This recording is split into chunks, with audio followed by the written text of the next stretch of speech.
ঢাকার গাজীপুরের টঙ্গীতে ছিনতাইয়ের অভিযোগে এক যুবককে ধরে গলায় জুতার মালা পরিয়ে সেখানেই সেট করা হয় সাউন্ড বক্স।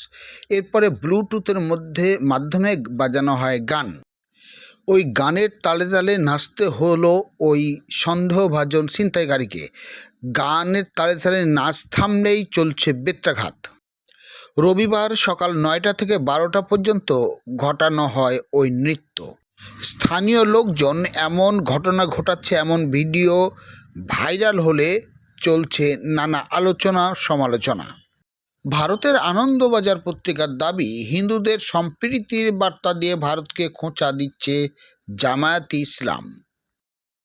তারেক রহমানের মেয়ে ব্যারিস্টার জাইমা রহমানের দাবি, নারীরা যে গৃহস্থালী কাজ করেন তা জিডিপির ১৯%। অথচ নারীদের গৃহস্থালীর ওই কাজ অর্থনৈতিক পরিকল্পনায় রয়েছে অদৃশ্য। জবাবদিহিমূলক প্রশাসনের পক্ষে হ্যাঁ ভোটের আহ্বান রিজওয়ানা হাসানের। প্রধান উপদেষ্টার সাথে জামায়াতে ইসলামীর বৈঠক। তারেক রহমান বললেন, গণতান্ত্রিক বাংলাদেশ গড়তে ব্যর্থ হলে শোক গাথা চলতেই থাকবে। স্বরাষ্ট্র উপদেষ্টা বললেন, দেশে জঙ্গিবাদ নেই, দেশের বাইরে ফ্যাসিস্ট জঙ্গি রয়েছে।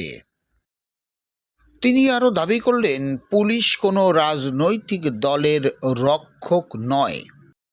গ্রিনল্যান্ড ইস্যুতে ট্রাম্পের শুল্কের হুমকির ফলে মুখোমুখি ইউরোপ যুক্তরাষ্ট্র।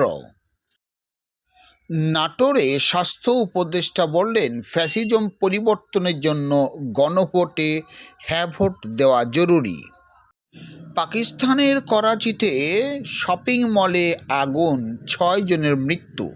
আনন্দবাজার বলছে, গ্রিনল্যান্ড বিতর্কে ডেনমার্ক সহ 8টি দেশের উপর 10% শুল্ক আরোপ ট্রাম্পের।